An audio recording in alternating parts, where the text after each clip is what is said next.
अगर मैं आपसे कहूं कि अब ओम बिरला का खेल पकड़ा गया है और ओम बिरला सीधे सुप्रीम कोर्ट तक पहुंचने वाले हैं, तो क्या आप यकीन करेंगे? जी हां, ऐसा ही कुछ मामला सामने निकल कर आया है। जानेंगे पूरी खबर। नमस्कार, मैं अनिकेता शर्मा, आप देख रहे हैं न्यूज गंगा। दरअसल मामला इस बार थोड़ा ज्यादा गंभीर है, क्योंकि निशाने पर अब और कोई नहीं बल्कि लोकसभा के स्पीकर ओम बिरला आ चुके हैं। वही ओम बिरला जिनका काम होता है कि सदन के अंदर चाहे बीजेपी का सांसद बोले या फिर कांग्रेस का, हर किसी को बराबर मौका मिले।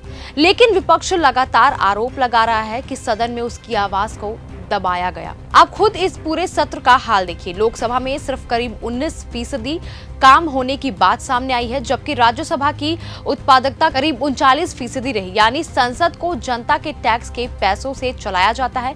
वहां जमकर हंगामा हुआ और काम बेहद कम हुआ। मेरा आप सबसे अनुरोध रहता है कि सदन चले। मतभेद हमारे हो सकते हैं, नीतियों में मतभेद हो सकता है, विचारों में मतभेद हो सकता है, लेकिन देश सदन चलते हुए देखना चाहता है। देश के लोगों का मत है कि नीतियों विचारों में मतभेद हो, गंभीर मतभेद भी हो सकते हैं, लेकिन ये विचारों में अभिव्यक्त होना चाहिए।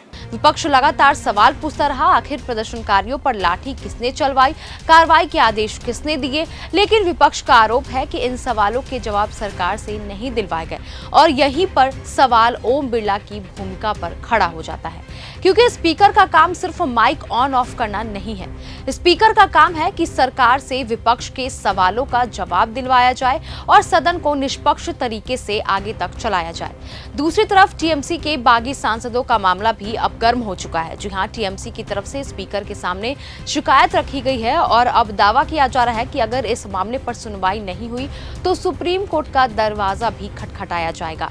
मतलब साफ है कि मामला अब संसद से निकलकर अदालत तक पहुंच सकता है। और अब सबसे बड़ा सवाल यही है कि अगर स्पीकर पर ही पक्षपात के आरोप लगने लग गए तो फिर लोकतंत्र से जनता भरोसा किस पर करे? क्योंकि सरकार किसी की भी हो, आज बीजेपी की है, कल कांग्रेस की भी हो सकती है और ऐसा रहा भी है, लेकिन स्पीकर की कुर्सी हमेशा निष्पक्ष रहनी चाहिए।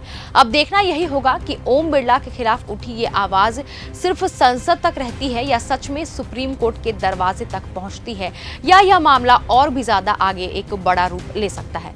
इस पर आपका क्या कहना है, हमें कॉमेंट सेक्शन में जरूर बताएं। तब तक के लिए धन्यवाद। अगर आपको यह हमारा वीडियो पसंद आया हो तो इसे लाइक और शेयर करना बिल्कुल न भूलें। साथ ही हमारे चैनल न्यूज गंगा को सब्सक्राइब और फॉलो जरूर करें, ताकि देश और दुनिया की हर बड़ी खबर आप तक सबसे पहले पहुंचे।